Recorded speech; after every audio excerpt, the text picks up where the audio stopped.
Si quelque chose est accepté par les scientifiques, c'est que la planète Terre a une date d'expiration. Astronomes, biologistes, physiciens, géologues, scientifiques, nucléaires, agronomes, entre autres, ont envisagé les possibilités d'événements qui pourraient mettre fin définitivement à la vie sur Terre. Et quelques exemples de ces événements potentiels sont les menaces d'une guerre nucléaire, la collision d'un astéroïde géant avec la Terre, les fléaux, les maladies et la famine, le manque d'eau, les changements climatiques, entre autres. Et tout cela est bien possible. Après tout, des nations comme l'Iran, la Chine, la Corée du Nord et la Russie ont déjà annoncé à plusieurs reprises qu'elles possèdent des armes chimiques à utiliser à tout moment.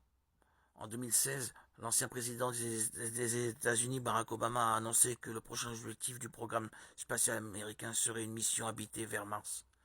La prévision était que cela soit possible d'ici 2030, mais des partenariats sans précédent avec des entreprises privées telles que SpaceX du milliardaire Elon Musk ont permis d'accélérer de plus en plus les plans, et il est possible que la mission se déroule plus tôt que prévu. Contrairement à la course spatiale qui aurait prétendument conduit l'homme sur la Lune, le voyage vers Mars n'a pas pour but de renforcer l'importance d'un gouvernement ou d'un pays spécifique.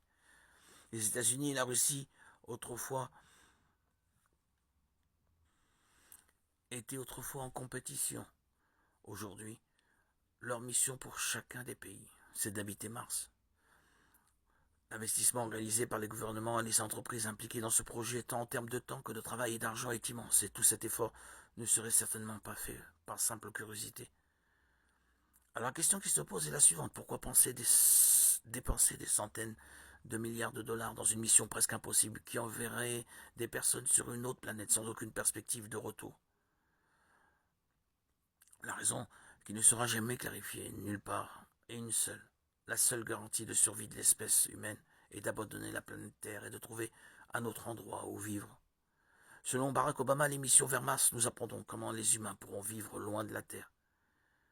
Mais réfléchissez avec moi à ceci. Ne serait-il pas mieux d'investir tout cet argent dans l'amélioration de la vie ici sur Terre? La réponse est non. Si la conclusion des scientifiques est que notre planète peut cesser d'exister ou devenir inhabitable à tout moment. Elon Musk, l'un des plus engagés dans le projet du voyage vers Mars, a affirmé que coloniser la planète rouge est essentiel pour préserver la race humaine et garantir la continuité de la civilisation. Il a clairement déclaré qu'il est important d'avoir une base autonome sur Mars, car cette planète est suffisamment éloignée de la Terre et la survie y est plus assurée que sur une base lunaire. En cas de troisième guerre mondiale,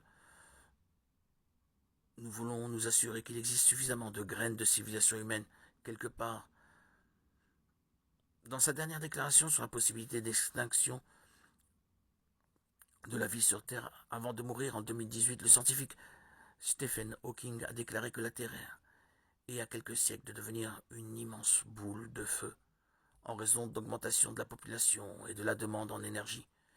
Mais les gouvernements et les scientifiques sont aujourd'hui conscients que de nombreux autres facteurs se sont combinés pour que la durée de vie de ce monde soit beaucoup plus courte que prévu. Ainsi que ce soit par l'interférence humaine à travers les guerres, les changements climatiques ou la collision d'astéroïdes, il est très clair pour tous que l'avenir de la Terre est de s'embraser, et ceux qui ne veulent pas disparaître dans les flammes sont prêts à payer le prix nécessaire pour s'en débarrasser. Toutes ces projections scientifiques confirment ce que la Bible disait, déjà il y a des milliers d'années. Ce monde finira par être consumé par le feu. Le Seigneur Jésus-Christ lui-même l'a affirmé en parlant de la fin des temps. Voyez ce qu'il a dit. Je suis venu jeter un feu sur la terre. Et qu'ai-je à désirer s'il est déjà allumé? L'apôtre Pierre, par la révélation de l'Esprit Saint, parlait de cet événement. Voyez ce qui est écrit dans 2 Pierre chapitre 3. Le jour du Seigneur viendra comme un voleur. En ce jour, les cieux passeront avec fracas. Les éléments embrasés se dissoudront et la terre avec les œuvres qu'elle renferme sera consumée, puisque dans toutes ces choses doivent se dissoudre, qu'elles ne doivent pas être la sainteté de votre conduite et votre piété, tandis que vous attendez et hâtez l'avènement du jour de Dieu, à cause duquel les cieux enflammés se dissoudront et les éléments embrasés se fondront.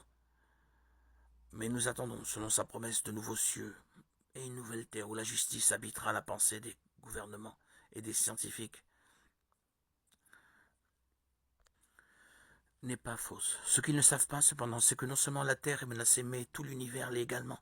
Les cieux seront aussi dissous. C'est-à-dire que les étoiles, les satellites et les autres planètes ont tous leur jour compté. Oui, la terre finira en feu et l'humanité doit trouver un autre endroit où vivre. Mais cet endroit n'est pas Mars. C'est un nouveau ciel et une nouvelle terre que le Seigneur Jésus a préparé pour nous.